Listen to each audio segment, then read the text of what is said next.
ನಾವು ಮಾಡೋ ಅಡುಗೆಗಳಲ್ಲಿ ತರಕಾರಿಗಳು ಜಾಸ್ತಿ ಮಿಕ್ಸ್ ಆಗಬೇಕು ಅನ್ನೋದು ಪ್ರತಿಯೊಬ್ಬರ ಆಸೆ ಆಗಿರುತ್ತೆ. ಅದೇ ರೀತಿ ನಾನು ಇಲ್ಲಿ ತರಕಾರಿಗಳನ್ನ ಬಳಸ್ಕೊಂಡು ಒಂದು ಬೆಳಗಿನ ಬ್ರೇಕ್‌ಫಾಸ್ಟ್ ರೆಸಿಪಿನ ತೋರಿಸ್ಕೊಡ್ತಾ ಇದ್ದೀನಿ. ನೀವು ಬೆಳಗಿನ ಬ್ರೇಕ್‌ಫಾಸ್ಟ್‌ಗಾದರೂ ಮಾಡ್ಕೋಬೋದು ಅಥವಾ ಈವ್ನಿಂಗ್ ಟೀ ಟೈಮ್ ಸ್ನ್ಯಾಕ್ಸ್ ಕೂಡ ಮಾಡ್ಕೋಬೋದು.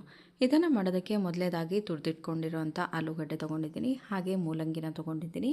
ನಿಮಗೆ ಇಷ್ಟ ಬಂದಿರೋಂಥ ತರಕಾರಿನ ಹಾಕೋಬೋದು. ಮೂಲಂಗಿ, ಕ್ಯಾರೆಟ್, ಹಾಗೆ ನೌಕೋಲು ಅಥವಾ ಕ್ಯಾಬೇಜ್‌ನ, ಕಾಲಿಫ್ಲವರ್‌ನ ಹೂಕೋಸನ್ನು ಹಾಕೋಬೋದು. ಅದೆಲ್ಲನೂ ಚೆನ್ನಾಗಿ ತುರಿದ್ಬಿಟ್ಟು ಹಾಕ್ಕೊಳ್ಳೋವಂಥ ಇದು ಒಂದು ರೆಸಿಪಿ ಅಂತಲೇ ಹೇಳ್ಬೋದು. ಹಾಗೆ ಮೂಲಂಗಿ, ಆಲೂಗಡ್ಡೆ, ಈರುಳ್ಳಿ, ಟೊಮೆಟೊ ಹಾಗೆ ಅಕ್ಕಿ ಹಿಟ್ಟನ್ನು ಹಾಕ್ಕೊಂಡಿದ್ದೀನಿ. ರುಚಿಗೆ ತಕ್ಕಷ್ಟು ಉಪ್ಪನ್ನು ಹಾಕ್ಕೊಂಡಿದ್ದೀನಿ. ಇದನ್ನು ಹಾಕ್ಕೊಂಡು ಚೆನ್ನಾಗಿ ಅಚ್ಚ ಖಾರದ ಪುಡಿ, ಖಾರಕ್ಕೆ ಅನುಗುಣವಾಗಿ ಅಚ್ಚ ಖಾರದ ಪುಡಿ. ನೀವು ಎಕ್ಸ್ಟ್ರಾ ಯಾವುದೇ ಮಸಾಲೆಗಳನ್ನ ಹೊರಗಡೆಯಿಂದ ತಂದು ಸೇರಿಸೋದು ಬೇಕಾಗಿಲ್ಲ. ಇದಕ್ಕೆ ಸಿಂಪಲ್ಲಾಗಿ ಮಾಡ್ಕೊಳ್ಳುವಂಥ ಒಂದು ವೆಯ್ಟ್ ಲಾಸ್ ಮಾಡೋರಿಗೂ ತುಂಬಾ ಹೆಲ್ಪ್ ಆಗುತ್ತೆ. ಇಲ್ಲಿ ಅಕ್ಕಿ ಹಿಟ್ಟು ಬದಲಾಗಿ ಜೋಳದ ಹಿಟ್ಟು ಅಥವಾ ರಾಗಿ ಹಿಟ್ಟನ್ನು ಕೂಡ ನಾವು ಬಳಸ್ಕೊಂಡು ಮಾಡ್ಬೋದಾಗುತ್ತೆ. ನಾನಿಲ್ಲಿ ಮೂಲಂಗಿ, ಆಲೂಗಡ್ಡೆ ಮತ್ತು ಈರುಳ್ಳಿ, ಟೊಮೆಟೊ ತೊಗೊಂಡಿದ್ದೀನಿ. ನೀವು ಕ್ಯಾರೆಟ್ ಹಾಕೋಬೋದು, ಬೀನ್ಸ್ ಹಾಕೋಬೋದು. ಪ್ರತಿಯೊಂದು ನಿಮಗೆ ಇಷ್ಟ ಬಂದಿರೋ ಬದನೆಕಾಯನ್ನು ಹೊರತುಪಡಿಸಿ, ಬೆಂಡೆಕಾಯನ್ನು ಹೊರತುಪಡಿಸಿ ಮಿಕ್ಕಿದ್ದು ಯಾವುದೇ ಆದರೂ ತರಕಾರಿನ ಹಾಕೋಬೋದು. ಹಾಗೆ ಸಿಹಿಗೆಣಸು ಹಾಕ್ಕೊಂಡ್ರೂ ತುಂಬ ಚೆನ್ನಾಗಿರುತ್ತೆ. ಹಾಗೆ ಇವಾಗ ಬಿಳಿ ಎಳ್ಳನ್ನು ಸೇರಿಸ್ಕೊಂಡಿದ್ದೀನಿ. ಬೇಕಾಗಿರೋ ಅಂದರೆ ಮೂಲಂಗಿಲಿ ಆಲ್ರೆಡಿ ನೀರಿರುತ್ತೆ ಆಯಿತಾ, ಅದು ನೋಡಿಕೊಂಡು ನೀರನ್ನು ಹಾಕೊತ ಈ ರೀತಿ ಮಿಕ್ಸ್ ಮಾಡ್ಕೋಬೋದಾಗುತ್ತೆ. ನೋಡಿ, ಈ ರೀತಿ ನಾನು ಈ ಅಳತೆಗೆ ಮಿಕ್ಸ್ ಮಾಡ್ಕೊಂಡು ಇಟ್ಕೊಂಡಿದ್ದೀನಿ. ಈ ಕಡೆ ದೋಸೆ ತವನ ಚೆನ್ನಾಗಿ ಕಾಯಿಸ್ಕೊಂಡಿದ್ದೀನಿ. ಚೆನ್ನಾಗಿ ಕಾದಿರುವಂಥ ತವ ಮೇಲೆ ಈ ರೀತಿ ತಟ್ಟುವಂಥದ್ದು. ಇನ್ನೂ ತೆಳುವಾಗಿ ಬೇಕಾದರೂ ನೀವು ಸೌಟಲ್ಲಿ ಹಾಕೊತೀನಿ, ಸ್ಪೂನಲ್ಲಿ ಹಾಕೊತೀನಿ ಅಂದರೆ ಆ ಥರನೂ ಕೂಡ ಮಾಡ್ಕೋಬೋದು.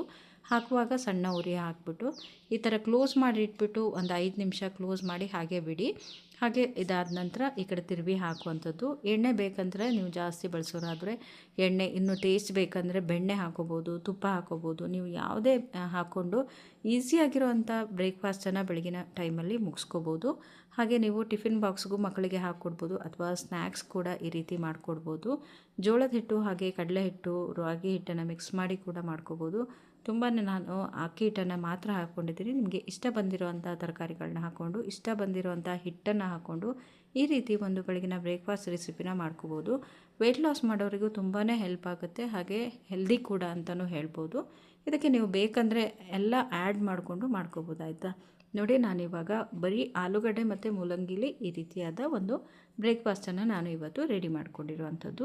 ನಿಮಗೆ ಖಂಡಿತ ಈ ರೆಸಿಪಿ ಇಷ್ಟ ಆಗುತ್ತೆ ಅಂತ ಭಾವಿಸ್ತೀನಿ. ತುಂಬಾ ಟೇಸ್ಟಿಯಾಗಿರುತ್ತೆ. ಇದ್ರ ಜೊತೆಗೆ ಒಂದು ಕಪ್ ಟೀ ಅಥವಾ ಬ್ಲ್ಯಾಕ್ ಟೀ, ಗ್ರೀನ್ ಟೀ, ಅದು ಯಾವುದನ್ನೇ ನೀವು ಕೂಡ ಟೇಸ್ಟ್ ಮಾಡ್ಬೋದು. ನಾನಿಲ್ಲಿ ಬಿಳಿ ಎಳ್ಳನ್ನು ಹಾಕಿರೋದ್ರಿಂದ ಮೇಲುಗಡೆ ಹಾಗೆ ಸ್ವಲ್ಪ ಕ್ರಿಸ್ಪಿಗೆ ಅಲ್ಲಲ್ಲಿ ಸಿಗುತ್ತೆ ಬಾಯಿಗೆ. ತುಂಬಾ ಚೆನ್ನಾಗಿರುತ್ತೆ ಆಯಿತಾ.